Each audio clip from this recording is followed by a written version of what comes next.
नमस्ते, मैं doctor Neha Ahuja, Ayurvedic physician and naturopathist. आज हम बात करेंगे वेरिकोस वेन की। वेरिकोस वेन को, जिसको हम सामान्य भाषा में नसों के गुच्छे या स्पाइडर वेन्स भी कहते हैं। नॉर्मली हमारा हार्ट ऑक्सीजन वाले ब्लड को आर्टरीज़ के द्वारा शरीर में पहुंचाता है और कार्बन डाइऑक्साइड वाले ब्लड को वेन वापस हार्ट की तरफ लेके जाती है। पैरों में इन वेन्स में एक प्रकार का वॉल्व होते हैं जो कि प्रेशर के साथ इस ब्लड को हार्ट की तरफ फेंकते हैं, परंतु अनेक कारणों से ये वॉल्व कमज़ोर हो जाते हैं, जिससे ये ब्लड प्रेशर के साथ हार्ट की तरफ न जाकर वहीं जमा होने लग जाता है और धीरे धीरे वो नसें फूलने लग जाती हैं, जो कि मुड़कर वेरिकोस वेन का रूप ले लेती हैं। वेरिकोस वेन मुख्यतः किससे होता है? ठेले वाले, सब्जी वाले या ऐसे लोग जो बहुत देर तक खड़े रहते हैं। आजकल मॉडर्न ज़माने में महिलाएं खड़े खड़े काम करती हैं, तो ज़्यादातर ये महिलाओं को होता है। इसके अलावा मॉल में काम करने वाले कर्मचारी, सेल्समैन या जिम इंस्ट्रक्टर, जिनका भी प्रोफेशन खड़े होने का है, उन्हें ये होता है। इसके अलावा मोटापे में भी यह नॉर्मली पाया जाता है। प्रेग्नेंट लेडीज़ को, ओल्ड एज में जब वॉल्व कुछ कमज़ोर हो जाते हैं, या महिलाएं जो 50 के ऊपर की हैं और जिन्हें मीनोपॉज हो चुका है, उनमें वेरिकोस वेन नॉर्मली देखा गया है। वेरिकोस वेन के लक्षण क्या हैं?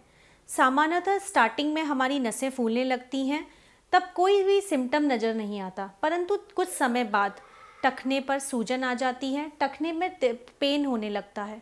इसके अलावा वेरिकोस वेन के गुच्छों के आसपास जकड़न होती है।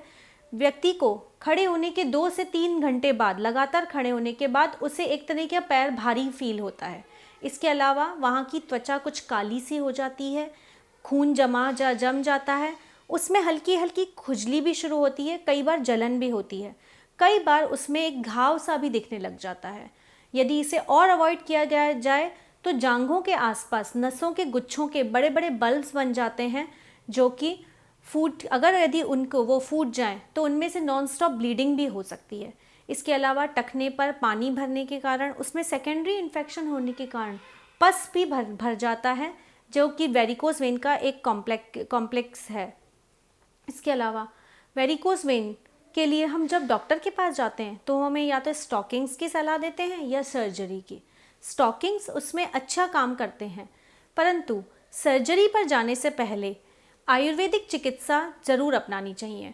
आयुर्वेद ऐसी अनेक औषधियों से भरा हुआ है, जो कि वॉल्व के बल को बढ़ाता है, ब्लड की क्लॉटिंग को कम करता है और वेन्स को मजबूती प्रदान करता है। इसके अलावा आयुर्वेद में लोकल एप्लीकेशन यानी कि लगाने के लिए कुछ ऐसे मलहम भी हैं, जिनका उपयोग करके हम वेरिकोस वेन से निजात पा सकते हैं।